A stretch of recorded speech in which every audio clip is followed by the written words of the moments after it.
I'm usually up because with my son being here, I had to reconfigure my room and get my office and whatnot, the space set up. So During the fires in California, last few years it seems to be the worst year every year. And they have prisoner firefighters. The practice goes back a long time. I am a returning citizen. I want to really, be clear about this before I speak on this. They're willing to really risk their lives. You got to start looking at yourself like, even for the politicians and whoever, um, you know, voted for these policies or were proponents of these policies. You got to start looking at yourself like, where's your level of morale at? Where are you at?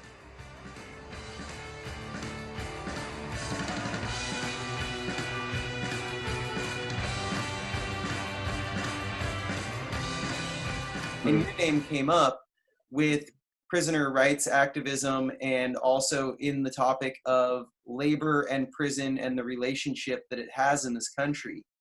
Right.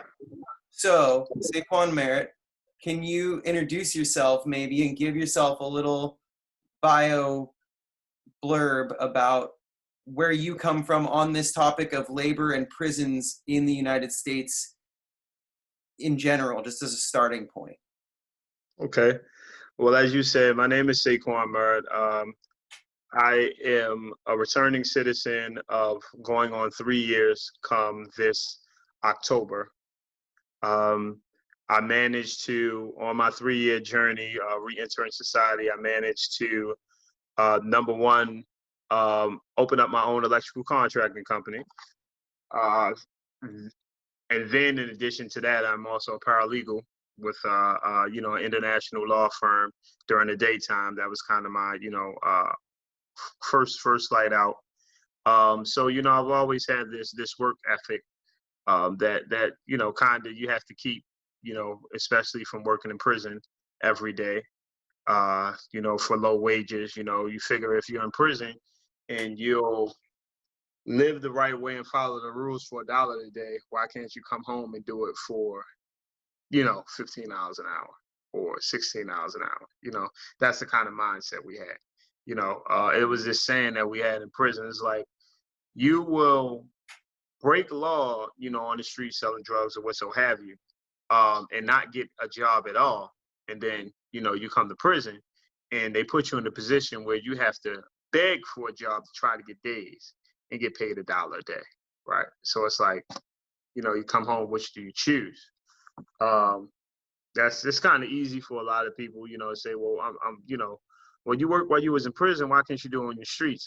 So it's a difference. It's not that easy for us to gain livable wages out here on the streets. I talked to a brother of mine just recently. He's been home for about 90 days, and man, it's tough, man. With COVID and things of that nature, man, he can't even get his Social Security card. He's been locked up for 20 years. And you need your Social Security card that identifies who you are to even obtain, even number, just in regards employment is just one factor, but we're talking about just to, get your driver's license, just to get going in society, right? So it's just difficult for you, especially in the midst of COVID, for you to get your Social Security card. We're not even talking about a job for you to work and maybe, think of other means of employment, it's kind of tough. But again, that's who I am. I understand, many of those dynamics of, being released from prison and how tough it is sometimes to get employment. I don't want to make it seem like I am the exception, right? Because I may be, I don't know, 3%, of the, 2 million men that are incarcerated and, the hundreds of thousands that come home every year to be released back into society.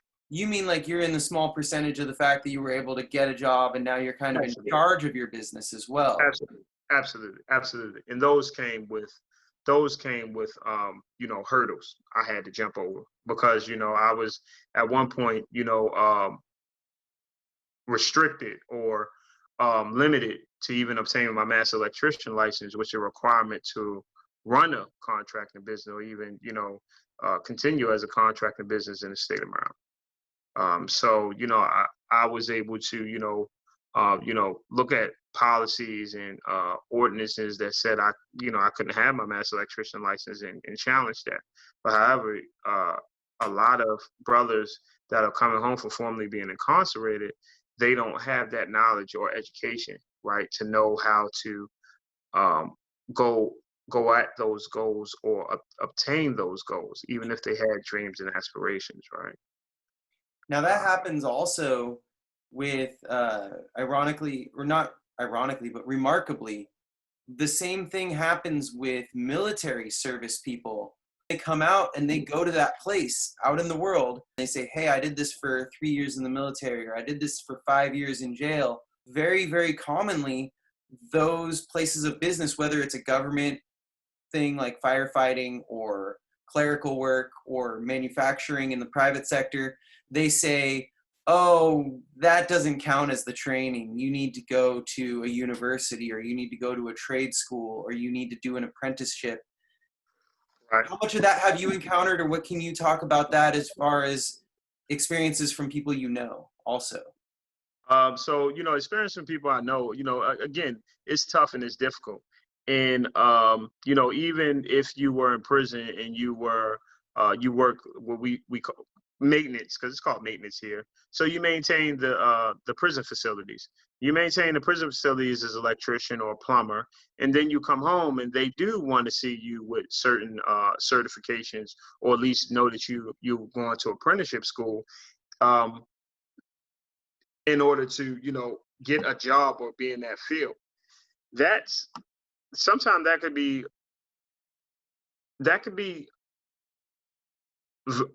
not only a real big discouragement, but you can also get led astray. So I want to say that, and I want to speak towards, sometimes they tell you, because you mentioned certification or apprenticeship program, right? Or whatever So they tell you. Yeah, you can go any yeah, direction. yeah. So Yeah. again, let's speak about that.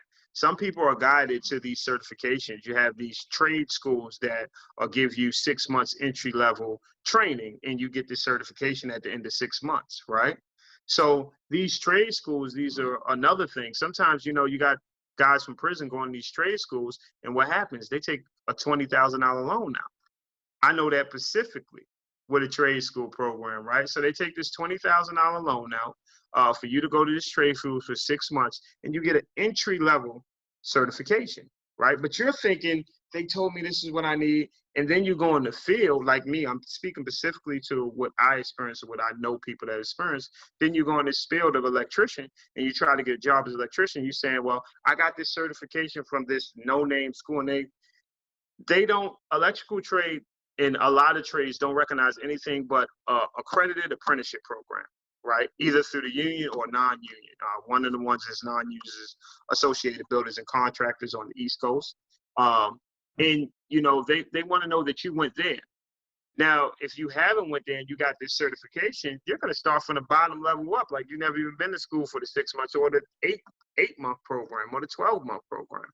So now you're $20,000 in a hole. You still have to go to apprenticeship program, which initially would only cost you $2,500 a year. 4 years, usually apprenticeship programs, they range there. Mostly minimum is 4 years. So you would pay $10,000, yearly. And some guys just don't have that upfront money. So they go to this certification, they get this, certification, but now you're plummeted $20,000 in debt on a 6-month certification that's worth anything. So, I get under people's skin because I see the bullshit.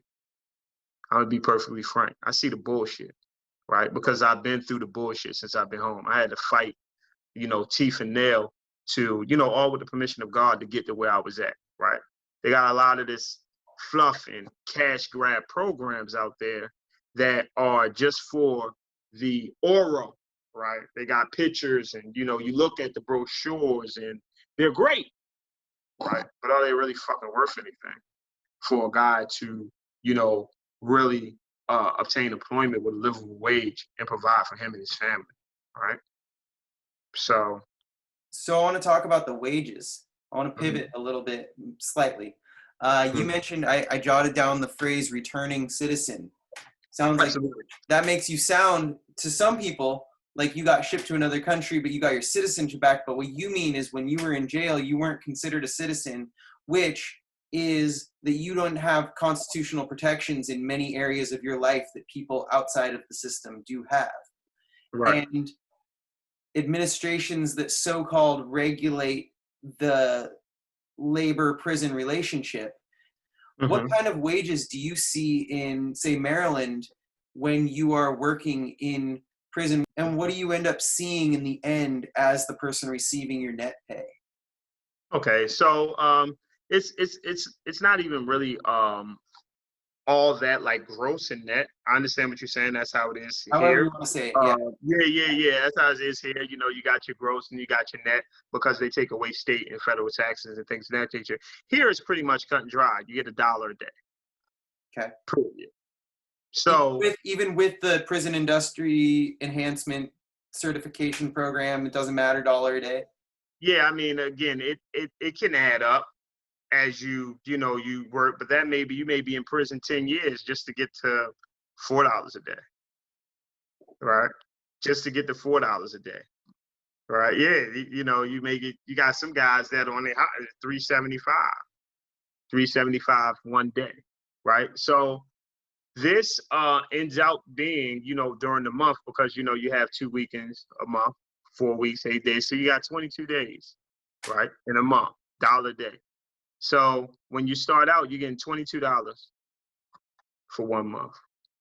So, you're busting your tail. You're working in the sewing shop. You may be working in the printing shop, and you're printing out, brochures for state agencies. You're printing out brochures for, WIT. You print out brochures for Department of Housing and Community Development. All of these different state agencies where, we print out their brochures. We use Apple, Adobe programs to set it up. Some guys set it up on new computers and send it out on the press.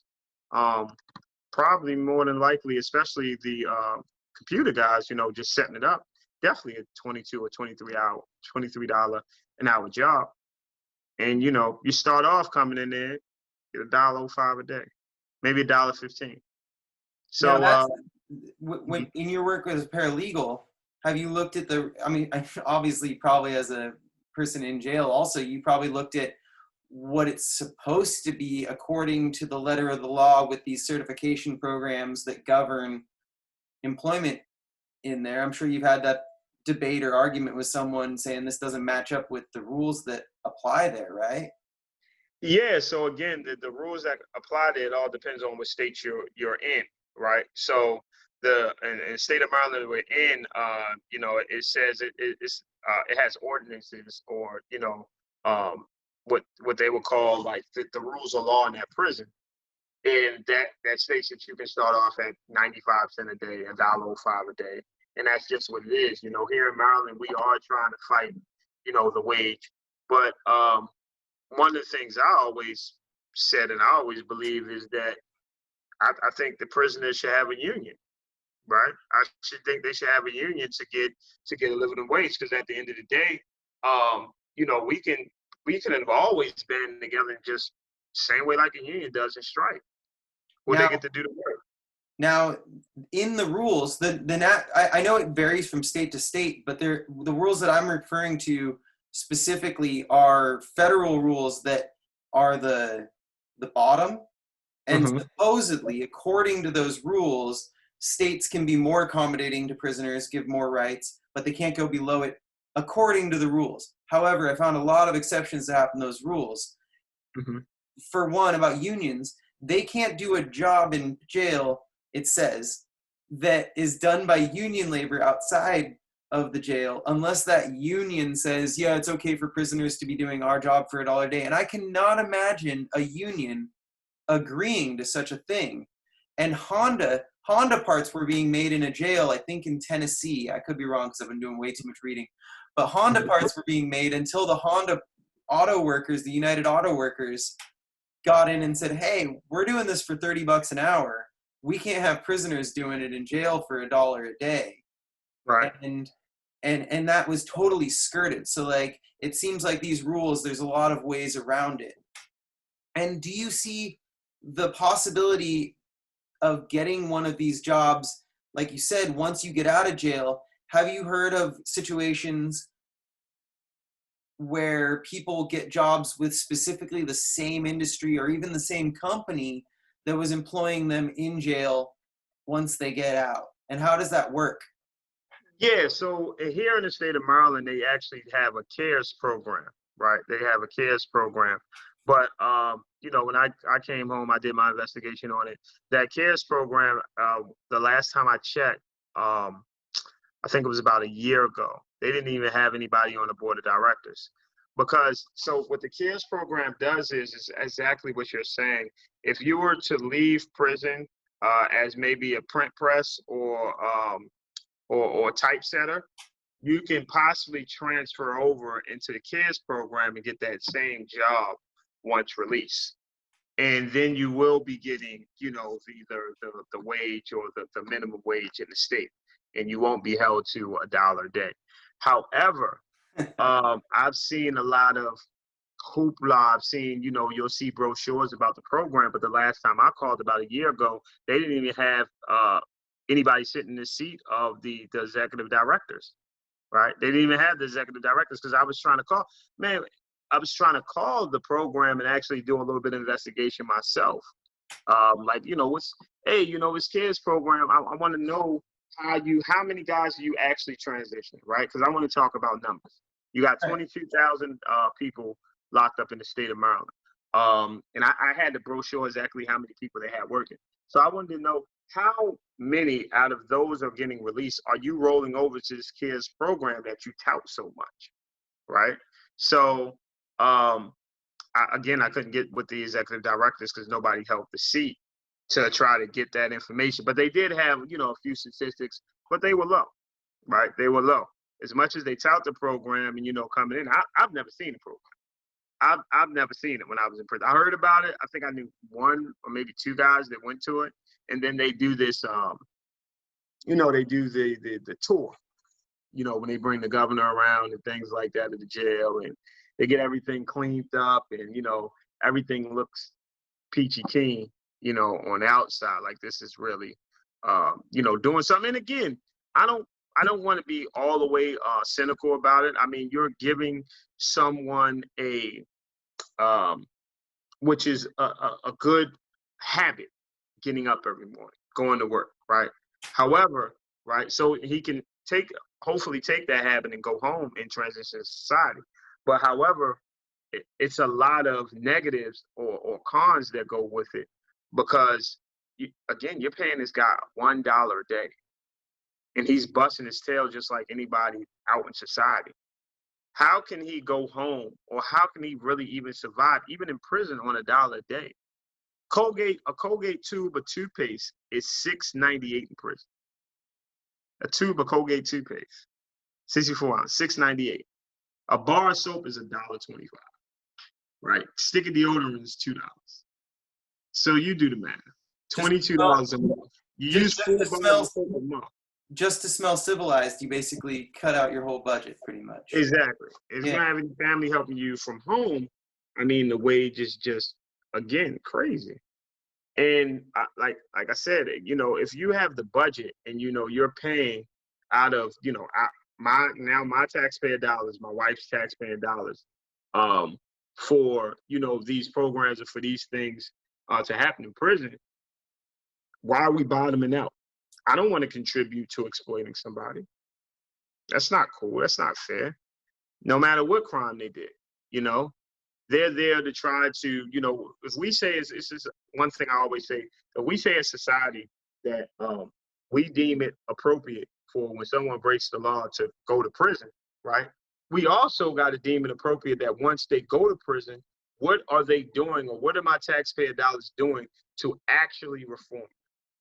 Not theoretically reform, really reform them on a daily basis, every single day.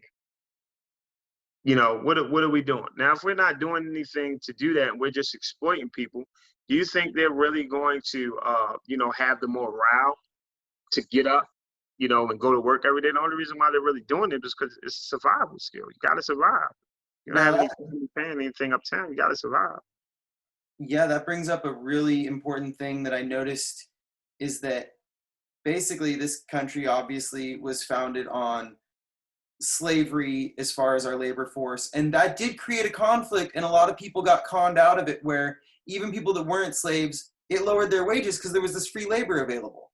And then after the official abolition of slavery in the 1870s on, prison labor became a big thing, and putting people in prison to work for unconstitutional wages. We didn't have the minimum wage back then, but there were some informal standards of wages.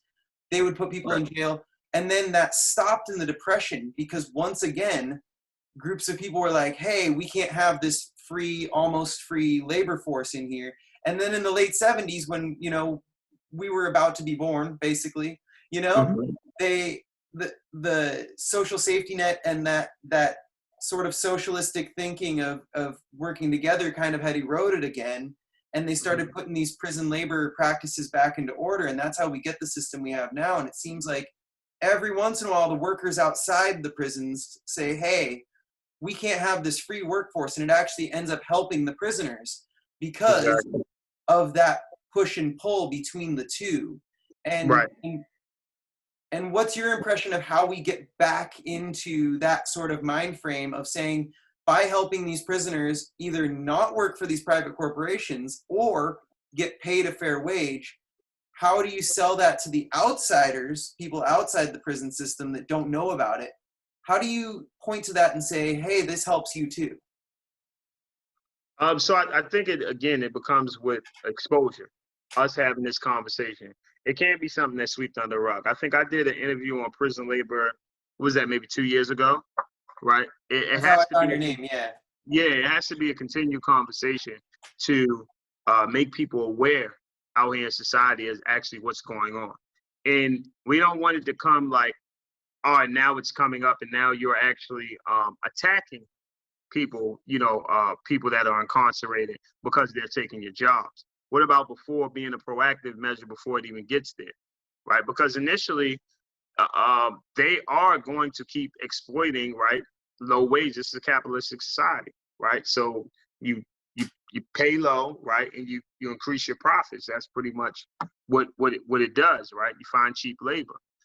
So it's going to probably get more and more and more exploitive as private companies find these ways around policies and compliances, right? I want to comply to make sure that they're being treated fairly. I want to comply. I want to make sure that these ways maybe we don't have to pay a minimum wage, but we can give them something, right? We have to before it even gets to that, we have to continuously let people in society know like what's going on isn't exactly right. And this has been going on exactly for a while, since we first came here in 1604, when you had indentured servants, right? Or 1632, when you had indentured servants coming over here and they were working to sustain their life or to be free in America, right? They worked for 7 years indentured as a servant to a crop grower and things of that nature. And then after the 7 years, they gained their freedom, right? And then came, slaves and free labor, which kind of kicked them out the pocket, right?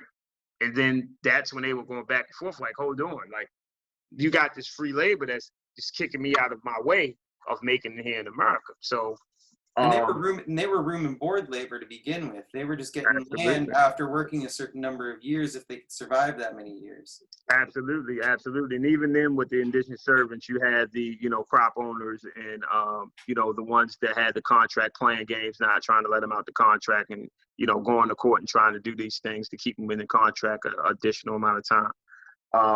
And I guess it goes to just, the unfortunate situation of people that are just trying to survive and provide for their family, how you take advantage of their, just a tough situation, right? How you just take advantage, you manipulate that situation like, oh, yeah, he needs me. He's really, really, really desperate. So I'm gonna go ahead and I'm gonna basically pretty much put him in a position where he has to really comply to whatever I say in order for him and his family to survive. That's not cool, right? That's what goes on in prison, right? You can't even get a bar of soap. Prison, they may supply you with something called Lisa, which is just white soap, and that's only if it gets passed out. What if it doesn't get passed out? What if it's getting passed out on a tier by, another person formerly incarcerated because the correctional officers don't want to work on the tier? And then we don't end up getting any soap at all. So now look, right? So now you put you in a desperate position to work on a tier or clean up the tier for $1 a day or 95 cents a day, 85 cents a day, because those are also wages that are paid in prison. And, here you go.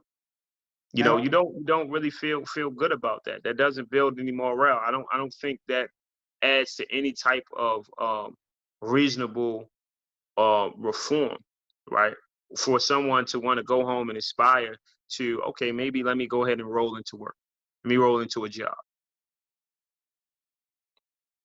Yeah, it doesn't give a good impression of the work world. And if you were Absolutely. doing, if you happen to be doing something that was outside of the system before, it might look just as appealing as going into the system if you're that cynical and you've been made that cynical on the system while in the system, Right. but different parts of it, and no, I'm not like holding you to knowing anything specific about this, but what do you think about even not just manufacturing and repairing things in the jails and working in other places? What do you think about more life-saving and life-threatening jobs that people do while they're prisoners, specifically firefighting? What's your thought on that as just a phenomenon that prisoners go out and fight fires? How do you feel about that?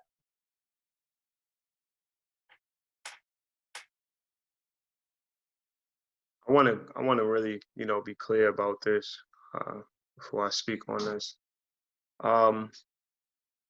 You got people again. You talk about this this state of despair that people are in while they're incarcerated, and they're willing to really risk their lives to fight the fires in California, ultimately save people's lives, and also probably make their life somewhat meaningful, right? And as they're doing that, and I can speak to this, man, because it's really tough, man, when you're really trying to be the best you can be, and come back from the wrong that you may have done or the crimes that you may have committed. And you're telling your family, like, I'm a changed man. I want to give back to society. I want to be something different. I want to maybe be an example for the people I know that may be going through the same things, to say, like, this is not the way. um this is how I want to give back. I'm going to risk my life to save the life of others, right, of other citizens. And these are the same citizens that probably won't fight for you or care for you or even know your name at all, right? I don't know the statistics, but I don't know if it's how how many people or how many people incarcerated have even died fighting these fires, right? What are those numbers, right? Are they even known, or even are they even remembered? Uh, I haven't heard of them. I wouldn't know, and I'm kind of mad at myself probably for not knowing that. Because you know again, the reason why we use the word returning citizens and people incarcerated, because we want to go away from the word inmates, ex-cons, prisoners, because it starts taking away from the human factor of who you are. We are humans. We are people. We just happen to be at that time incarcerated. We are, or were, right, citizens. That's why we call ourselves, when we come back into society, returning citizens, right? Because we don't want to take away from the fact we are human just like anyone else. So, when you have people incarcerated out there risking their life for whatever reason it may be, and obviously it's probably not, probably not to pay. It may be for an earlier release, but even regardless of what, that early release is twofold, right? Because you're trying to you're risking your life to save the lives of others, and you're also risking your life to try to get home to your family, and maybe it'll be an example to them and save their lives, right? And probably prevent them from going down the path that you went down, because they are growing up in the same neighborhood as you and have the same environment as you had. So to take all of that ambition from a person formerly incarcerated, and you're just gonna say she's using you as expendable, you got to start looking at yourself like, even for the politicians or whoever, voted for these policies or were proponents of these policies. You got to start looking at yourself like, where's your level of morale at? Where are you at looking at the human factor, right? Of, are you compassionate to be forgiven? Or, look at this other man and say like, he can change. Where are you at with that? When you're just looking at it, you're going to pay them whatever minimum wage, or not even minimum wage, way below minimum wage, or prison labor wage. And, when they pass away, they die, if they do, you're just looking at them expendable. And then we're going to just go and pull another number. We're going to put another DOC number. ID such and such, you're up. Come on. It's real, excuse my French, man. It's really fucked up, man. That's really fucked up. And even for these guys that do survive when they come home, I believe they should be right in the lines of, being, I don't know if you want to start them off as volunteer firefighters, but they should be right in the line with, becoming a firefighter. Why not? And getting paid the wages and benefits of a firefighter. No one's not saying, you don't want to, keep a gauge on them. No one's saying, they're probably maybe already on parole. They, obviously have to follow the rules and regulations of everyone else in free society. And if they mess up, then they mess up. But they should have the doors wide open for them to become a firefighter. I don't know how that's working. Maybe you can, abreast me of that. But if those things aren't happening, man, those politicians or councilmen or delegates that have these laws in place, man, they need to take a look at themselves, man.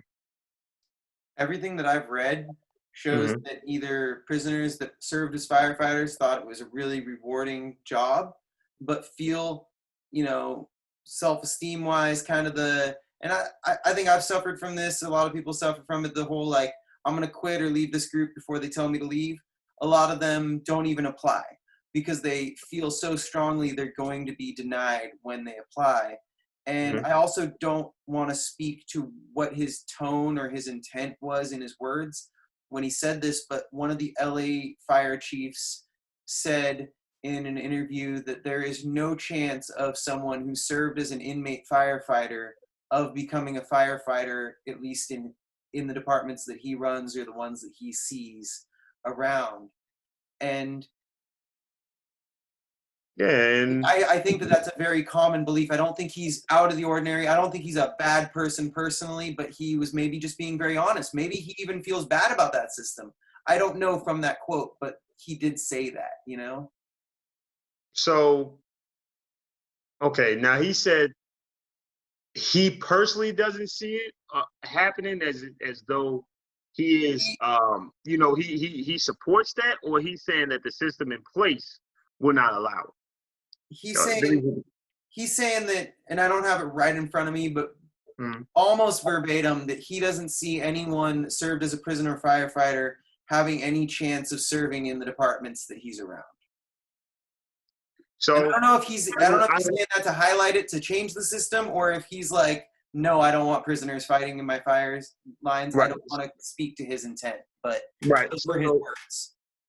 I'm gonna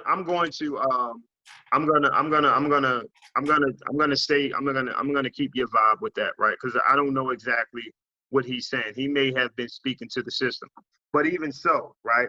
This is a a glimpse of someone from the inside of the fire department system saying how it is.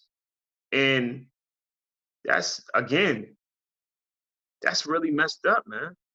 And the same thing happens to military people. And the reason I throw that parallel in a lot is because people that end up in prison often are the same people that maybe join the military to escape that fate, you know?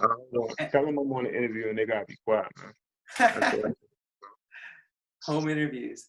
Nah, yeah, that's what you mean. You know what it is, COVID, all the time. They gotta be quiet, man. I'm on the interview. Tell them to shoot downstairs, man. That's how they saying about it. It's late, man. Hey, Zion, go downstairs. I'm on the interview. Hey, y'all.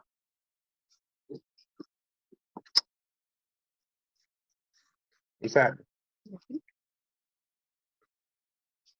No, I heard exactly what you said. My mind frame is still there. Again, even if he's speaking to the system, that's horrible. That's horrible.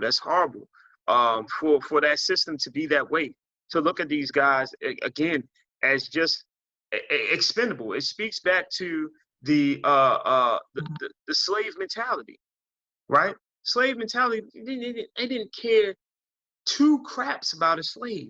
Slaves were treated, excruciating ways. Because why? They were treated like what? Like property. And that's how they looking at, people who are incarcerated. You're looking at it as property. You're not looking at it as a citizen. That's the reason why I said, again, they keep these names attached to us to take away from the human factors. Inmate, right? Ex-con, right? A criminal, right? You're still a criminal, even, when these are criminals. They keep these terms to take away from the human factor of who you are. And it allows us to say, I don't see an inmate, instead of saying, I don't see a person. That tone allows people to look at that article and be like, oh yeah, he's an inmate. It's like he's a separate class. It's like, excuse me, him or her. It's a separate class. And, these are the things that, keep that lack of compassion going for these, what we have, close to 2 million people incarcerated throughout the United States of America. These are people, regardless of what mistakes they have. And we're not even going to talk about the people that's in there that's innocent. We don't even want to discuss that, right? But these are people. Some of them, don't get me wrong. I don't want to make it seem like everybody should have this free shot. You have to suffer the consequences of your acts, especially if we agree. If we agree together, we come together collectively as society and say, these are the laws you need to abide by, right? When you don't abide by them, this is the either fine or punishment, which I believe some of them are definitely egregious punishments that they give to a lot of the different crimes, and they don't work on reform or mental health, right? Because a lot of people are dealing with mental health, mental issues. But again, if that is what it is, let it be. That person do that time and let that be. But don't take away from the fact that he is a person. He is a human. He may have been your grandfather. He may have been your grandmother. He may have been your cousin or your brother. That is another thing that's taken away from. You have a lot of families impacted by people incarcerated, and they're afraid to speak up about it because of the shame that comes with, like, what did you do wrong? Or a mother or a father, like, dang, you son ended up in prison and you didn't really do a good job, huh? So they don't even speak about it. And again, a person is called an inmate on ex-con, and it just gets squeezed under the rug, man. And, we just get treated the way that firefighter said. I don't see any person that risked their life for probably, what is the wage? What's the wage of what's the daily wage of the firefighters? From what I've read, it's about $5 and a couple pennies per day, but $1 an hour while they're fighting fires on top of that. Dollar an hour while you fighting fires. So $5 a day, dollar an hour. Let's say you fighting fires for 10 maybe hours. 3 to 4 hours away, 10 hours. Sometimes 10, 12 hours. You're talking about $15 a day.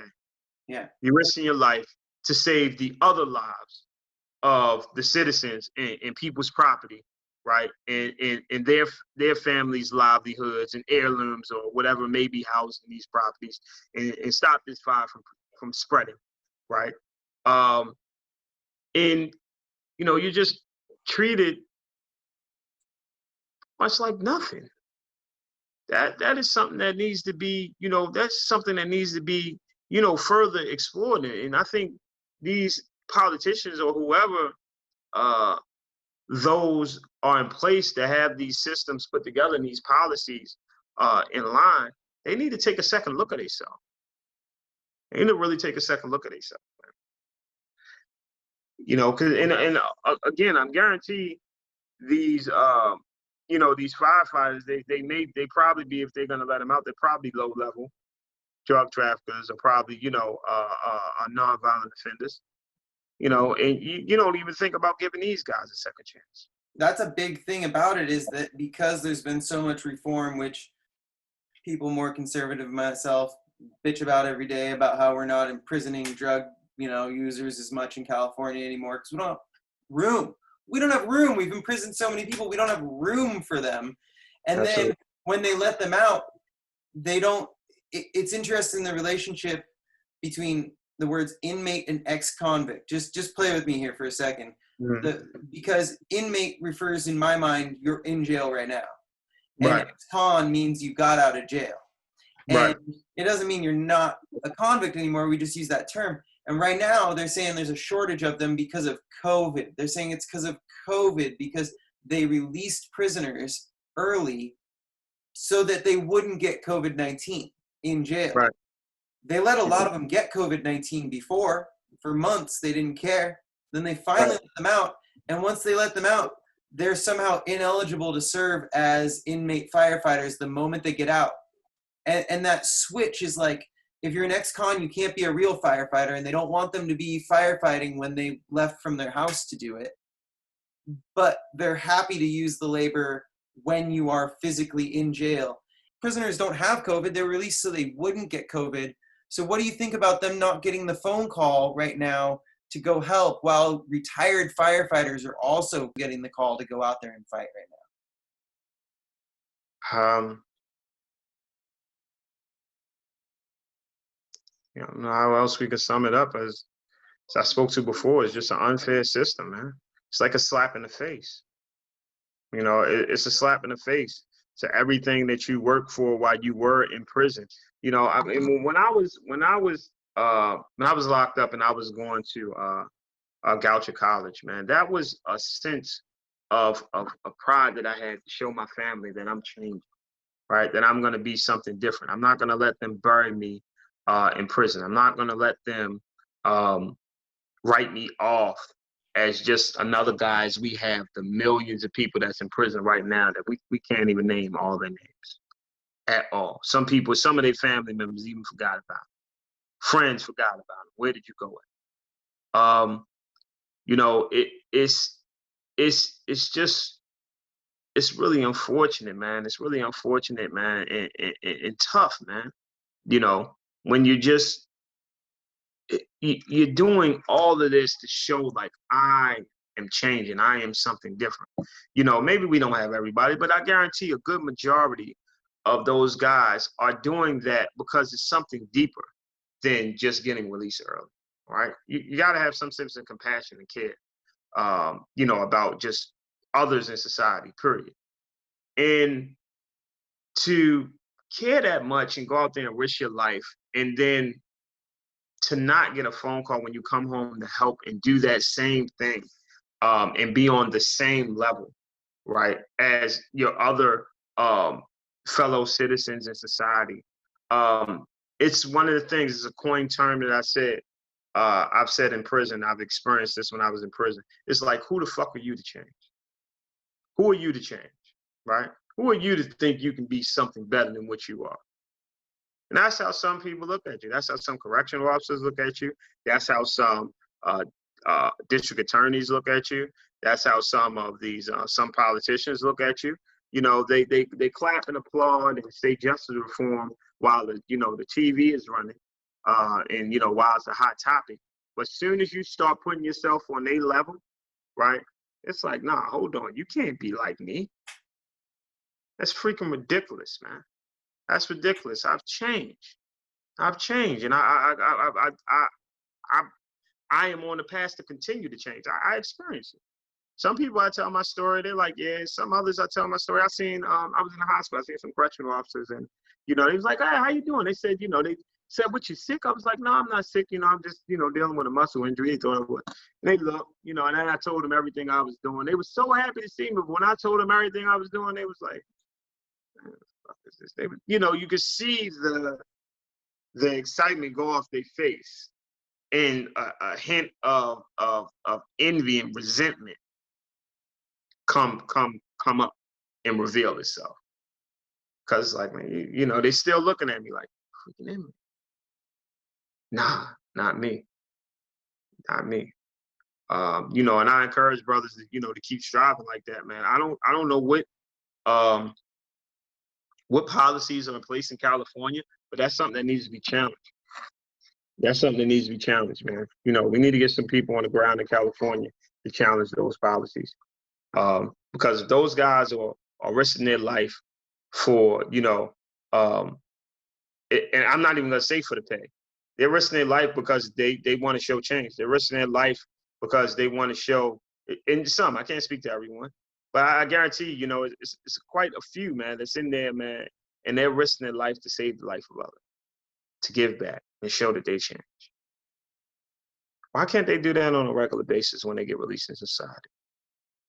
That may be the one thing to stop them from breaking law. That may be the one thing to stop them, God forbid, from robbing me or your mother at a gas station or at a food line or something like that, right? Because why? They have a means of income to provide to their family that makes them happy and exhilarated every day, to make them love their job, just the same way as probably the firefighters that are down the street at the fire station that have never been in prison. They do it for a reason, because they're human, right? Obviously, this is going to sound like completely a joke, but it's not. If you have people in prison making trinkets, making toys, cooking food, sewing garments, fighting fires in a time when we're talking about reallocating police funds, why can't nonviolent prisoners serve as police officers? Why can they fight fires and they can't be any form of law enforcement while they are a prisoner? That's the same realm. They save lives. They report to mental health incidents. They do all these things as firefighters. Even in the state firefighting, they encounter neighborhoods. They encounter structures. They encounter people, crimes going on. How out of the realm of possibility is something like that? But how is it that that's so far out of the realm of possibility, but fighting fires is just fine? I don't know, man. Hey, man, you hit on a good question, because you just got my brain actually going on that. I mean, let me bring you down to something, man. In prison, the guys in prison, when it is nonviolence, or when it is peacetime in prison, these are the people that are on the tier that you may want to call. We call them, just stand-up men, but people may want to call, police on the tier. And when I talk about tier, I'm talking about a cell block unit. These are people that are identified with those same, guys that people may be scared of in the community, but they make sure things, go accordingly. They are more in tune with the community. So kind of what you said, that even exploring that, why can't we serve as maybe even unarmed, or, like how we have here, you have safe streets, you have a bunch of different, community activists that are within the community, and they making sure things go right, and they may have a pass, but again, they have a direct attachment to the community, so they'll be more effective calming somebody down, right? Or again, me talking to somebody that may be a rider, like, listen, we're not doing that. That's what we did here in Baltimore. You know, not me, but just some brothers that I know that are actually, when the rides were starting, they were actually in the communities like, man, nah, listen, we're not gonna break this, that's not happening. We're not gonna sit here and burn our stuff up. That's what y'all not gonna do. And even although they weren't, on active payroll as police or as detectives, they were doing the same job as the police would do, as my taxpaying dollars and your taxpaying dollars pay for. They did for free. So you're saying, yeah, maybe unarmed, maybe mental health specialists, maybe things like that as a start, and being more in tune with the community. That's a good twist on that, because I do laugh when I think of the idea of that happening. But the more I think about it, there are a lot of things we call on the police to do that we're starting to discuss. Maybe we should have a diversity of people doing these tasks and not just one person doing all these tasks. And we can tap into different populations to Absolutely. all those skills. That's the whole purpose of community. We are community. You know, this world got the way it got by people being part of a community network and talking to each other in all forms, shapes, and walks of life. Right? Traveling, right? Across the country, trading, you know. That's how we got where we at. By communicating. Communicating through what? Through communities, collective communities. Again, and that speaks towards what I was saying. You cannot keep looking at a person incarcerated or returning citizen as not part of the community. He is coming home. I mean, just like me. I'm out here where I live at, right? I live next to the Army guys and things like that. They probably will never know that I just came home from prison for 3 years. I'm part of their community, right? And I speak and I talk to them every day, just like if I was an average citizen. And I would be the person that may be able to alter their thought pattern of a person that they may call an inmate or a prisoner, right? Because I was that same person. And with the permission of God, look at me now. So don't always, having that community, having that conversation, being able to utilize us in those capacities helps us understand more. Because it's a damn shame, man, that this prison system been in play for so long. And here we are in 2020 and people are just realizing all the shit that goes on in it. And I want to pivot to your life now. Running a small electric company, Lightning Electric. I saw your video from earlier this year kind of talking about what you do and how you have, at that time in January, 5 employees. It sounds like you have 4 or 5 still right now. Yeah, absolutely. And recently you've been in several headlines based on your interactions with the CARES Act, with the possibly forgivable loans from the COVID relief packages and the Small Business Administration. Give a little blurb for the listeners about how you ended up having to go to bat for small businesses and which small businesses with this relief funding. So specifically, I only can speak on it briefly because the case is kind of like, still open. So what happened was, it said that people on parole or in prison were ineligible to apply for these loans. I am currently on parole. As you speak with me, I'm still on parole. I'm on parole to 2022, June. And they said that I was ineligible of applying for this loan. Again, I fought it because this is a thing that, you're going into and you're just continuously saying, like, who are you, this parolee or ex-offender, to have a business and have people under your wing that, you provide employment opportunities for? We're not even paying attention to you. You're not part of this society. You're not a citizen. You're a parolee. Go somewhere. And I wasn't going for that, man. So I had some people, contact me, and I told them the situation, man. And reutilize my what I was experiencing, man, to help others across the nation doing that same thing. So I know you can't speak on all the details, but I know that there was a small victory, at least with one court, and I'm sure there's going to be challenges in other parts to this case, but that you were able to maybe get the Small Business Administration either through a court ruling or pressure. I couldn't tell exactly if they just changed it because of the public pressure or not, but they allowed some people that were restricted to get the loans, and they said, oh, that's not what we meant at first. And, they removed the rule for people on parole. So it allows people that were, as long as you were, it allowed people that were on parole to apply for the loan. It allowed people that were, it exempted certain crimes from applying for the loan. Yeah, so, like people that had fraudulently applied for assistance in the past. That kind of makes sense. Maybe not let them apply. I agree with that. Yeah, I agree with that. But there were deadlines coming up, and people had already been out of work for 2 or 3 months by the time you got this small victory. How many people do you think, how prevalent do you think it is that people didn't even make it through that beginning period because their business might have been dead by then? You know, because of the lag and the fact that you had to even fight that fight, other people got the relief funding 2.5, 3 months earlier, you know? Right. Again, that was another thing that, went with it because you had this quick deadline to fill this application out and get all your ducks in a row, to do this paperwork.